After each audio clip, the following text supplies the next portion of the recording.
ஞானம் வந்த பிறகு எடுக்கிறதுக்கு பேர் தான் ஞான ஸ்நானம்.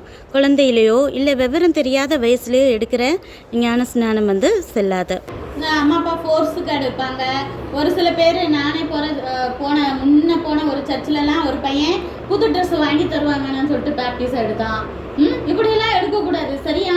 நம்ம இயேசுவை ஏற்றுக்கொள்கிற ஒரு பக்குவம் வந்தானே, ஒரு 10th +2 படிக்கிறப்போ ஒரு மெச்சூர்டு வந்துடும்ல.